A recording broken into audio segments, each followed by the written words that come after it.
We are saying happy birthday today to one of the undisputed greats of American songwriting. Mike Stoller turns 92 years old today.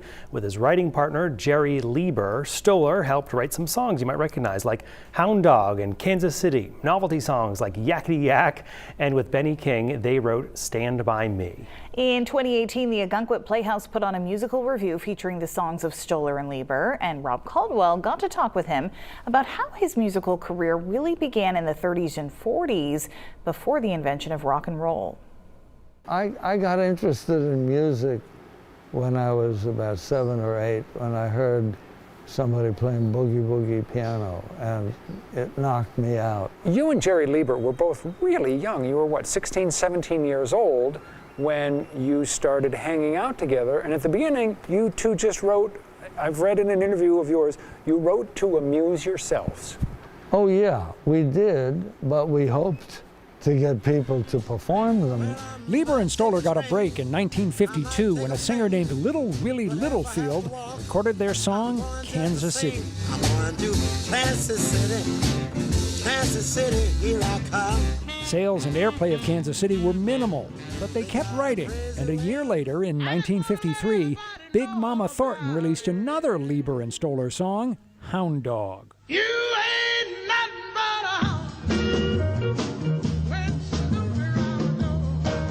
That song sold 500,000 copies and went to #1 on the rhythm and blues chart. Mike Stoller was 19 years old, and he was on his way. You and Jerry Lieber are one of the great songwriting duos of all time. What was the process when you would get together to work? How did it flow? Well, it changed through the years. When at the beginning, I would just start jamming at the piano, and Jerry would shout out words, phrases, anything that came into his head. 2 words, 3 words. And if something sounded good with what I was doing, then we'd stop and then develop it from there. Having received a check for $5,000 for songwriting royalties, more money than he figured he'd ever see again in his life, Stoller went to Europe for 4 months and sailed back to the U.S. in 1956 on an ocean liner called the Andrea Doria. The Andrea Doria was believed to be unsinkable. Her tragedy is all the more pitiful for that.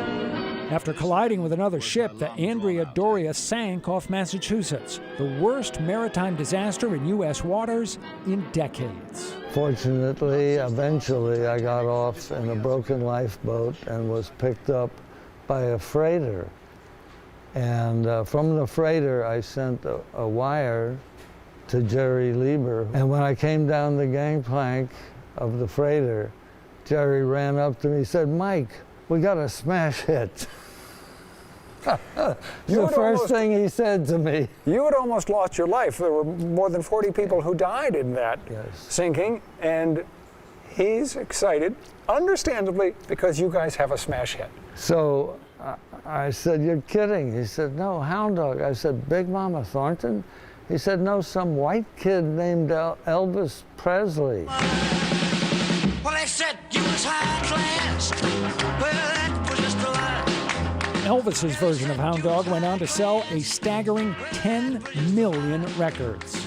Yeah, you ain't never caught a rabbit and you ain't no friend of mine. Rolling Stone magazine later ranked it number 19 of the 500 greatest songs of all time. You guys wrote for Elvis for a few years, not that long, because you got into some problems with his manager, the notorious Colonel Parker, and so forth. But what was that relationship like? How did you get along with Elvis? It was easy as could be, but he knew more about blues than we thought he would know. We thought we were the only white dudes who knew all about R&B and real blues. So we hit it off, and it was very easy, you know, going back and forth. Of all the songs you've written, what do you think is the one that has the best shot of sticking around for the really long run? One is Kansas City, and one is Stand By Me, which Jerry and I wrote with Benny King and produced his original record. So darling, darling, stand Stand By Me has taken on a life of its own. But it's become, you know, a wedding song. So darling, darling, stand by me. A wedding song indeed, performed at the wedding of Prince Harry and Meghan Markle. Stand by me, stand by me. To have the kind of success that you've had in life, you have to have talent. You also have to have luck. You must feel like you really have been blessed and had just maybe the best of rides, being just the right guy in the right place at the right time. I feel extraordinarily lucky.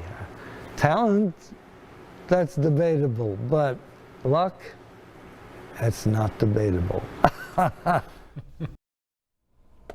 Not long after that interview with Rob Caldwell, Mike Stoller was inducted into the American Jazz Walk of Fame in where else but Kansas City.